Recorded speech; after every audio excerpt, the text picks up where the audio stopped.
حضرت آدم علیہ السلام کا قصہ۔ جب انسان نے پہلے اس زمین پر قدم رکھا تو اللہ نے انسان کو دنیا میں بھیجنے سے پہلے انسان کے زندہ رہنے کے لیے تمام چیزوں کو پیدا فرمایا، جن میں ہے پانی، آگ اور مٹی۔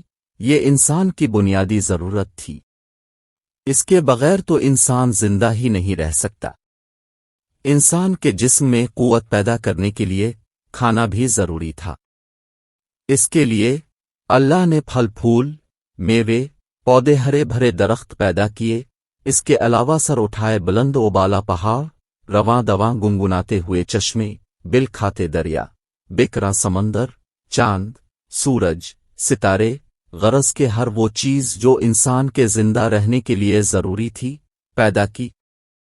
ان سب چیزوں کے علاوہ انسان کے آرام اور سہولت کے لیے اور چیزوں کی بھی ضرورت تھی، وہ بھی پیدا فرمائے۔ زمین آسمان کے اندر بے شمار چھپے ہوئے خزانے اور وسائل ہیں، مثلا لوہا، چاندی، ابرق، تیل، کوئلہ اور گیسیں ہیں۔ یہ تمام چیزیں انسان کی ضرورت کی ہیں، ان سے انسان فائدہ حاصل کرتا ہے۔ ان تمام چیزوں کو زمین کے اندر سے نکالنے اور دریافت کرنے کے لیے ایک ایسی ذی عقل اور علم رکھنے والی ہستی کی ضرورت تھی جو ان تمام چھپی ہوئی اور اوجھل چیزوں کو ڈھونڈ کر نکالے اور اپنے ہی لیے کار آمد بنائے۔ یہی ہستی جسے انسان کہا جاتا ہے۔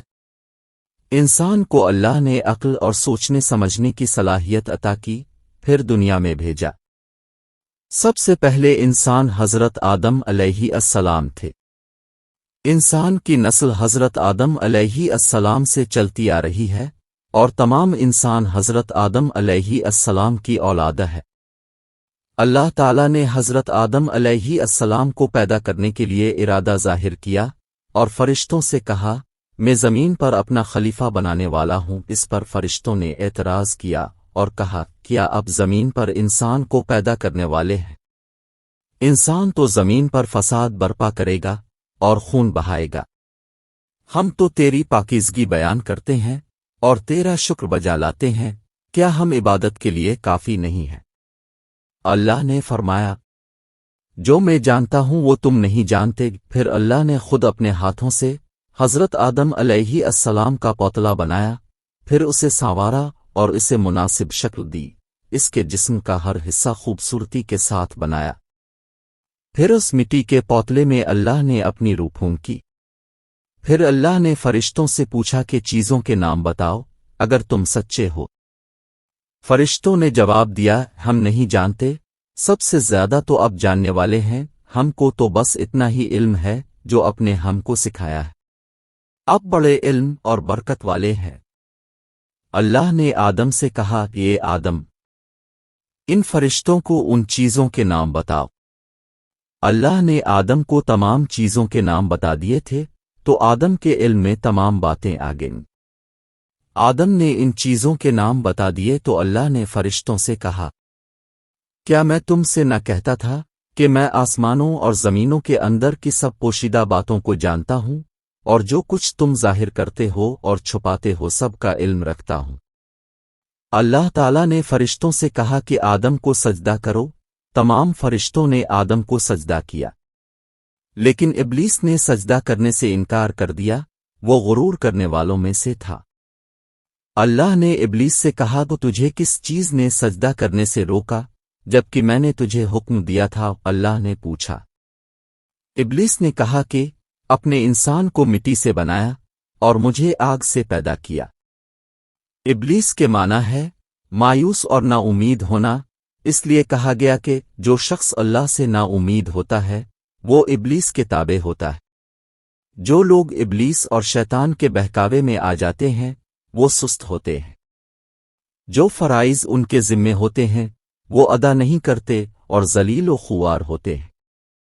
جب ابلیس نے سجدہ کرنے سے انکار کیا تو اللہ نے فرمایا، تو آسمان سے اتر، تو نے تکبر کیا اور تو ذلیل و خوار ہوا۔ ابلیس نے کہا کہ مجھے قیامت کے دن تک مہلت دیجیے۔ اس پر اللہ نے فرمایا، تجھے مہلت دی گئی۔ ابلیس نے کہا، میں تیرے بندوں کو گمراہ کروں گا اور ہر طرف سے ان کو گھیرے میں رکھوں گا، وہ تیرا شکر بھی نہیں کریں گے۔ اللہ تعالیٰ نے حضرت آدم علیہ السلام کو حکم دیا کہ اے آدم تم اور تمہاری بیوی بہشت میں رہو اور جو کچھ کھانا ہے فراغت سے کھاؤ، اور ایک خاص درخت کی طرف اشارہ کرتے ہوئے کہا کہ اس درخت کی طرف نہ جانا ورنہ تم ظالم قرار دیے جاؤ گے۔ چنانچہ آدم اور حضرت بی بی حوا آرام سے رہنے لگے، تو شیطان نے دونوں کے دلوں میں وسوسہ ڈالا کہ تمہارے رب نے تم دونوں کو اس درخت کے قریب جانے سے اس لیے منع فرمایا کہ کہیں ایسا نہ ہو کہ تم ہمیشہ ہمیشہ کے لیے زندہ رہنے لگو، میں تمہارا خیر خواہ ہوں اور تم دونوں کی بھلائی چاہتا ہوں۔ شیطان کے فریب میں آ کر حضرت آدم اور حوا نے درخت کا پھل چکھا تو دونوں بہشتی لباس سے محروم ہو گئے، ان کے جسم سے بہشت کا لباس اتر گیا، دونوں اپنے اوپر جنت کے پتے جوڑ جوڑ کر رکھنے لگے۔ ان کے رب نے ان کو پکارا اور کہا کیا میں نے تم دونوں کو اس درخت کے قریب جانے سے منع نہیں کیا تھا اور یہ نہ کہا تھا کہ شیطان تمہارا دشمن ہے؟ حضرت آدم اور حوا دونوں سے غلطی ہوئی، انہوں نے اللہ کا حکم نہیں مانا، اس غلطی پر دونوں کو سخت ندامت ہوئی۔ آدم نے اللہ سے معافی طلب کی اور دعا کی اے میرے رب ہم نے اپنے نفس پر ظلم کیا، اگر اب ہم پر رحم نہ کریں اور ہماری مغفرت نہ کریں تو ہم نقصان اٹھانے والوں میں ہوں گے۔ آدم اور حوا کو زمین پر اتار دیا اور کہا کہ تم ایک دوسرے کے دشمن رہو گے اور ایک خاص وقت تک تم دونوں کو زمین پر رہنا ہے، میری طرف سے کوئی ہدایت آئے تو جو شخص اس ہدایت کو مانے گا نہ انہیں کسی بات کا اندیشہ ہوگا نہ کوئی غم، جو میری نصیحت سے منہ موڑے گا اس کے لیے دنیا میں زندگی تنگ ہوگی اور قیامت کے روز اس کو اندھا اٹھائیں گے۔ جب حضرت آدم علیہ السلام آسمان سے اتر کر زمین پر آئے تو وہ فرشتوں کی پاکیزہ باتیں سننے سے محروم ہو گئے، اس لیے دل اداس رہنے لگا، اپنے اللہ سے دعا کی اور عرض کیا کہ میں تو فرشتوں کی صحبت سے محروم ہو گیا ہوں۔ اس پر اللہ نے فرمایا اب مکہ معظمہ جائیں، وہاں میرا گھر تعمیر کریں، اس کا طواف کریں اور نماز پڑھیں۔ چنانچہ اب علیہ السلام جبرائیل امین کے ساتھ مکہ معظمہ گئے، وہاں کعبہ کی بنیاد رکھی، نماز پڑھی اور طواف کیا۔ حضرت آدم علیہ السلام کے واقعہ سے ہمیں سبق ملتا ہے کہ جس کام کو اللہ نے کرنے سے منع فرمایا ہے وہ نہ کریں، جو کام کرنے کا حکم دیا ہے وہی کریں، یہی عبادت ہے۔ عبادت نیکی ہے، نیکی عبادت ہے۔ آخر میں بس اتنا کہنا چاہوں گا کہ اگر آپ یہ ویڈیو فیس بک پیج پر دیکھ رہے ہیں تو ہمارے پیج کو فالو کریں، اور یوٹیوب پر دیکھ رہے ہیں تو ہمارے چینل کو سبسکرائب کریں تاکہ ایسی تمام دلچسپ کہانیاں دیکھ سکے۔ تو ہمیں دے اجازت، تب تک خدا حافظ۔